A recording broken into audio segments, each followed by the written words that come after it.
Hi,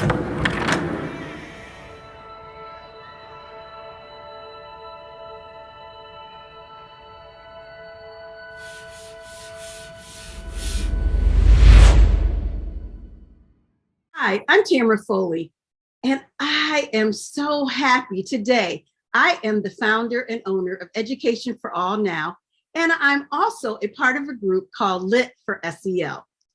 And I am the author of the Cassie's Big Change series. I am so happy that you decided to join us today. Today, I'm extremely excited because we are celebrating SEL Day.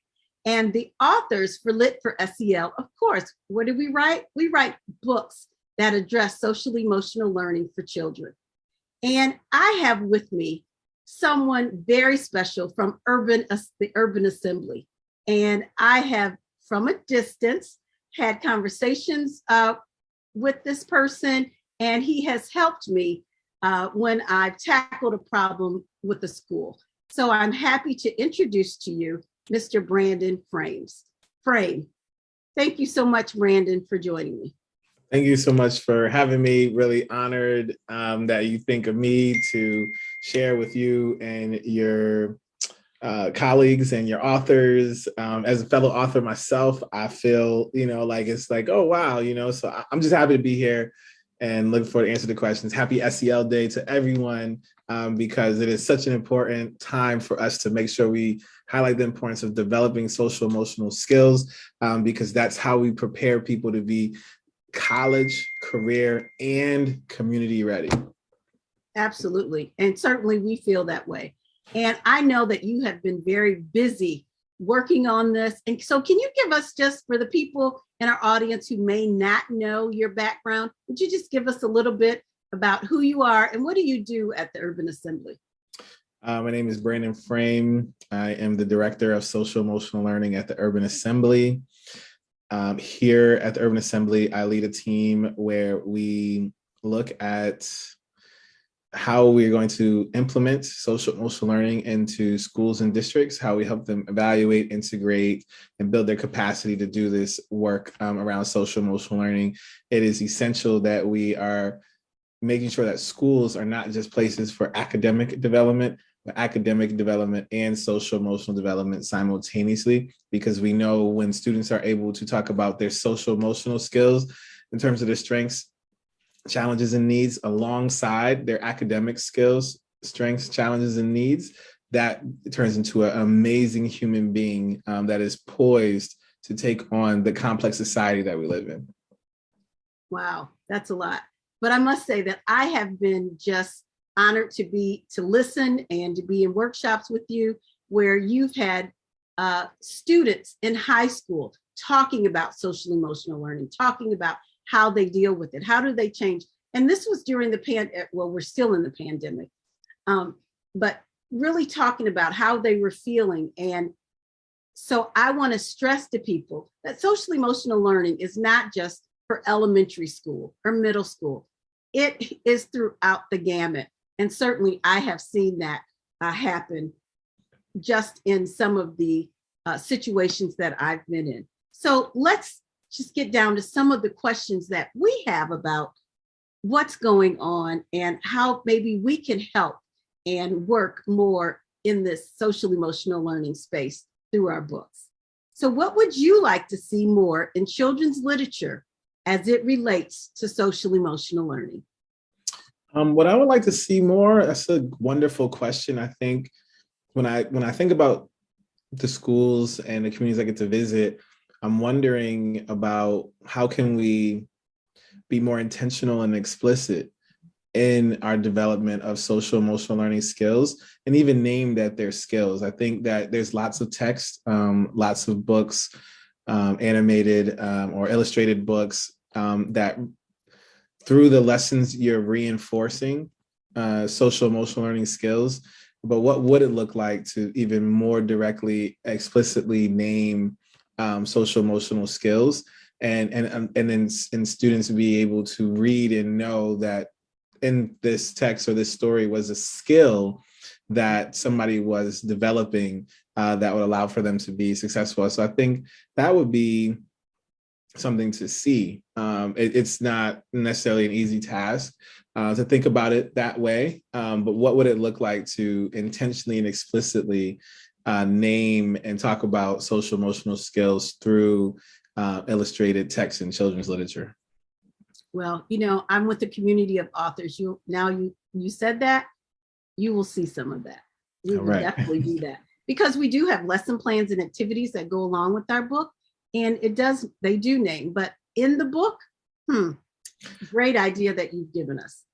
Thank you. Thank you. And I think that, but I do think that for those who are creating those lessons plans to go with them, I would even, why I would say, to piggyback on what I just mentioned and what you just mentioned in terms of why that would be important, is because that's also what we're trying to get schools to do, right? So if schools are aligning themselves to CASEL competencies and other various social emotional skills, what would it look like? Because that also can help that author be able to talk to schools about why their text should be in there, why that school should buy in bulk of your particular book, is because this is helping students be able to directly or explicitly and intentionally develop particular skills. And or we do have a curriculum that is 5 weeks for this one particular piece of literature that students are reading, that they can then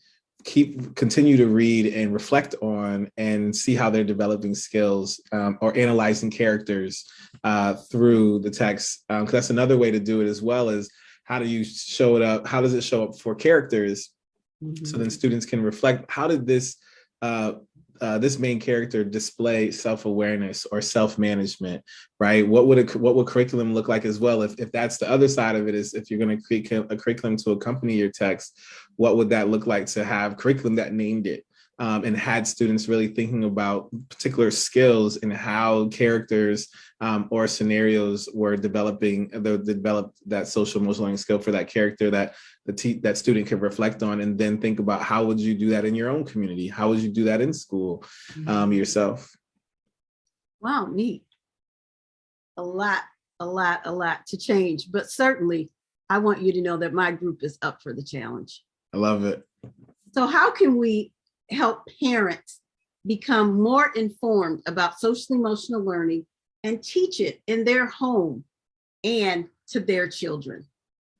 I mean, that's phenomenal question as well. I think that's something that is constantly growing, because what I would say is that the both of us, and maybe even many watching this, can think about how, if we associate social emotional learning with skills, and then we think about self-awareness or self-management, responsible decision making, we would probably say that we did learn some of these things at home, and then we learned them through life, right?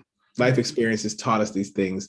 So what would it look like to then even name that you're teaching your child these skills at home, and like this is, but also naming that this is something that we constantly get better at. So what would it look like to model and practice that, even as parents? I think to the question is, let's start talking as parents. Let's talk about our own social emotional skills, because what we're talking about doing with our kids, we learn through experiences, right? So therefore, we're in tune to make sure that they learn it through experiences, as opposed to naming it and saying, this is something we work on here in our household as a family. And then as an adult, think about, well, how do I model social emotional skills to my child in terms of how I interact with everyone in the house when I'm out in public? And this calls for deep self-reflection. It's really heavy work to do. But what is on the other side of that? You have a young person who understands that this is something that I constantly get better at, something that I'm always working on, and that I should use these skills so that I can learn and impact my community and my household. Absolutely. And I just want you to know that some of our authors are addressing that in their home. And really, I used their experiences for a press release that we did for Social Emotional Learning Day. And one of the authors, that brings to mind is one that talks about when her son gets upset or he sees something, that he then starts to breathe to help calm himself down. So it's happening, but certainly I understand what you're saying. We'd like to see it happen even more outside of just the realm of authors or educators. We want to see it in every household, because I believe that that emotional component is critical to that child developing through life. Because like you said, we all practice it. We don't say, oh, I'm practicing, self-awareness right now, but certainly when we're in a situation, we're definitely being self-aware, whether we're going to react, whether we're going to stay silent. Just I may feel like reacting, but right now I know it's in my best interest to stay silent. So again, then I'm also making a decision. And how do I make that decision? Again, like you said, through experiences. So Yes. certainly for the parents listening, certainly that is something that we'd love to see in more homes throughout our country and internationally. Yes. So what benefits does SEL have in the Black and Brown communities and schools? I love that question, because what when I think about what inspires me, what keeps me going, why do I do this work? Why is this work important? And that question makes me, that's what this question kind of brings out of me. And so I have a dream that every young person will be able to talk about their social emotional skills alongside their academic skills. And so when I think about what that looks like for Black and Brown students, I think about a student and why it's important, because imagine what opportunities that young person would have when they know their strengths, their challenges, and their needs academically and social and emotionally, and they're able to navigate the complex society. They're able to navigate trauma and have a conversation about it, know what their triggers are, know how to have coping skills. And what does that look like in the workplace, in the community, to be able to know that and move through in a way that gives you power, right? It gives you a sense of knowing exactly how to carry, conduct, and manage life tasks. Because we know that once you leave school, I like to say sometimes, there's that safety net. When you're in high school and middle school, when you live at home with your parents, there's a safety net, right? And at some point, you have to go out and be on your own. You have to have that capacity. And so this is so important for our Black and Brown students, because it's giving them the skills so that they can maneuver through life and be able to have that capacity to do anything and everything that they want to. I think about that the light bulb comes on at different times for different people, right? This is what I want to do. Perfect. But it's going to be those social and emotional skills accompanied with that light bulb moment that's going to allow for you to push forward and push through. So what does it look like when every Black and Brown student has optimistic thinking? What does it look like when every Black and Brown student has goal-directed behavior? What does it look like when every Black and Brown student has self-awareness? And imagine, again, what that young person will be able to accomplish in the world, not just in the United States of America, but the world, when they have a good grasp of those skills. And so that's why I think it's so important. And also, again, I may have said this a little bit, but naming that these are skills, right? It's just no different than a sport or painting or anything that allows for you that you have to practice over and over. You don't just, I'm nice with it, I'm great, I'm the GOAT, right? You practice over and over and over. And so these are the same things. And what happens when we apply that same type of diligence to social emotional skill development, imagine how amazing our Black and Brown students will be when that is something that they have an opportunity to do. Absolutely. And, I think it also opens up the whole conversation and the whole world, even around social emotional learning, but also around mental health. And I think that people, if we would just take a hold of this and teach our kids, address the social emotional learning skills, then I think our Black and Brown communities would be more accepting, or even just more ready to talk about it when someone says, I'm struggling with a little anxiety today. I'm struggling with my depression. But at least the children can at least say, this is how I'm feeling. And I think we see more reception from our adults. And our adults wouldn't look at it as, oh, it's just one more thing to do. But again, aligning it with those academic skills, because these social and emotional learning skills are as important or more important than your academic skills. But people have to look at it that way and look at it from certainly a different perspective, like you just described. So how can we, as educators, parents, people who write books that address social emotional learning, how can we advocate for more SEL curriculum in our school settings? I mean, I think that's also a wonderful question. I think the first thing is do research on the different curriculums that are out there, and see ones that you think are the ones that are best fit for your community, because there's a long list of curriculum providers that cover topics in a multitude of different ways. So I think first is getting familiar with what curriculums are out there. Before you advocate for a curriculum, you should know what is covering, what are the main tenets, what are the objectives of all the different lessons. So from there, and then I think you bring that to your school community, bring that to your principal. Like, oh, I was looking at this particular curriculum. There are curriculums out there where you can you can get your own membership to have access to that curriculum. So that's what I would say there. And then to build on that, though, what I would say is for our schools, definitely is thinking about social emotional learning assessment. So it's one thing to definitely have a curriculum to teach something, but it is important to be data informed and think about how can we bring assessment in that allows for us to really evaluate and see where we are as a school, as a grade level, and even down to the individual student and where we fall in terms of our social emotional skills. And then from there, we can plan with that curriculum to use it even more effectively, because we're going to hone in on the particular skills that we want to build upon and strengthen. And that allows us to deepen the work within our communities so that dream that I shared, and I believe it's a dream of many people, can actually become a reality.